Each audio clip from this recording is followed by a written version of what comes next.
Let's start with a GIF file.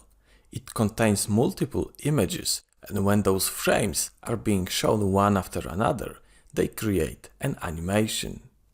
Usually, during such animation, frames have the same size. However, this is not enforced by GIF specifications. Frames can have different sizes, including frames of size 0.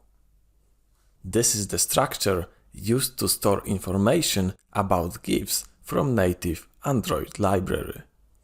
Most important for us is the raster bits buffer. It's where decoded frames are being stored. In a typical GIF where all frames have the same size, this buffer is just reused. However, when width or height of a new frame is greater than the previous one, the buffer must be reallocated. Reallocation is a combination of free and malloc functions. Malloc is a function used to allocate space. You need to use it every time you create a new variable or an object. Free is a function used to free the memory after it's no longer needed so that it can be assigned to another variable. And coming back to our GIFs, the amount of space to reallocate is just the size of the new frame. So if a GIF would have frames of sizes 4x4, 3x3 and 5x5, then after the first frame there is no need for reallocation, but after the second frame the buffer would be reallocated with 25 bytes of space. But what would happen if a new frame would have size 5x0?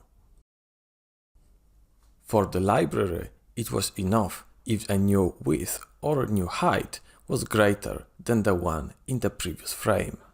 So with frame 5x0, the reallocation would happen, but the malloc would try to reallocate 5 times 0 equals 0 bytes, so it would simply do nothing, and the reallocation would only free the memory. So if we would have frames of sizes 4x4, 5x0, 5x0, info raster bits would be freed after the first and after the second frame. And this is the double free vulnerability. But the question is, why is that actually a problem?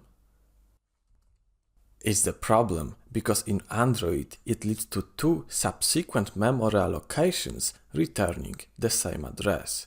Size of those two allocations must be the same as the size of double freed buffer.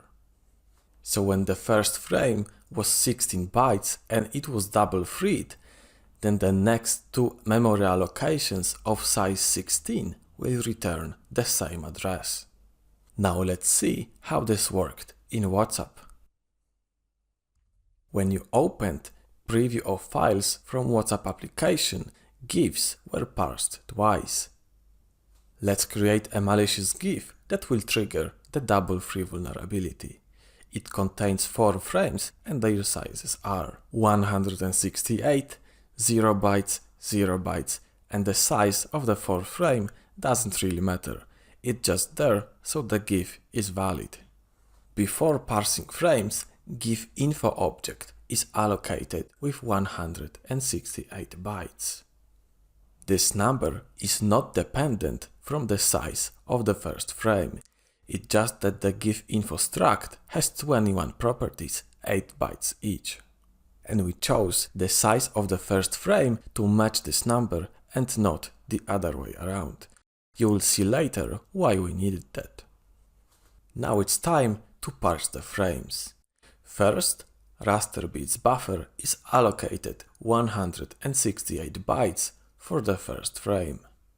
Then it's freed twice while parsing frames 2 and 3. Parsing frame 4 does not cause any problems. So now, after this buffer was double freed, next two allocations of size 168 will return the same address. Let's now see what happens during the second parse.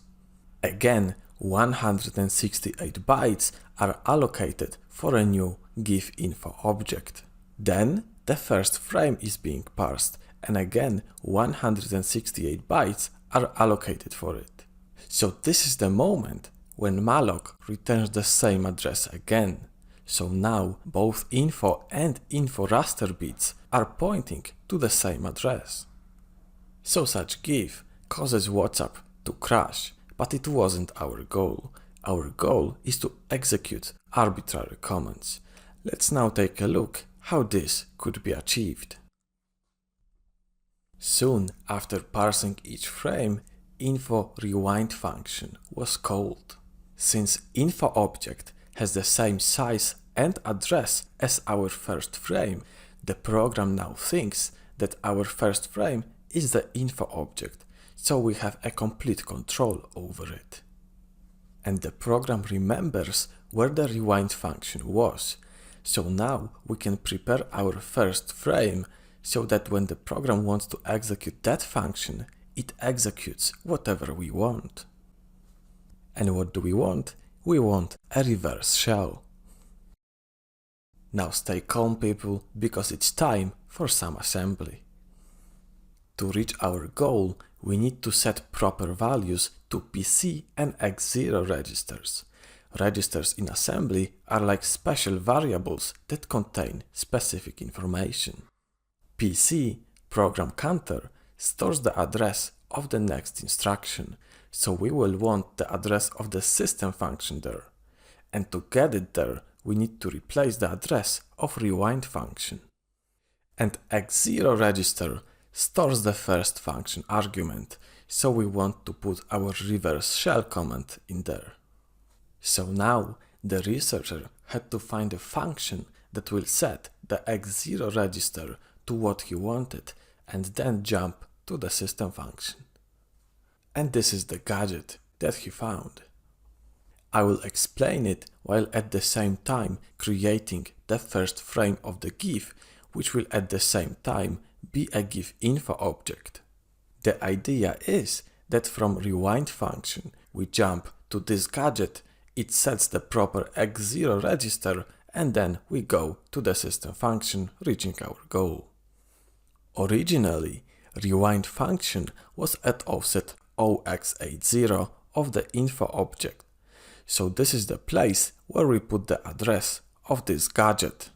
Then LDR instruction from this gadget loads the value from register X19 with offset 0x18 to register X8. X8 will be the address where we jump next. It's what BLR instruction at the end does. And X19 is our first frame, so at offset 0x18 we put the address of the system function. The second instruction loads the value from our first frame with offset 0x20 to register X0, which will be our argument. So in our frame, at this offset, we put our command with reverse shell. And that's pretty much the whole exploit. The problem is that we need to get the addresses of our gadget and the system function. And there are two practical attack scenarios for this. One of them is that a malicious application installed on the victim's phone gets those addresses easily because they are native libraries and the addresses only change while the phone is rebooted.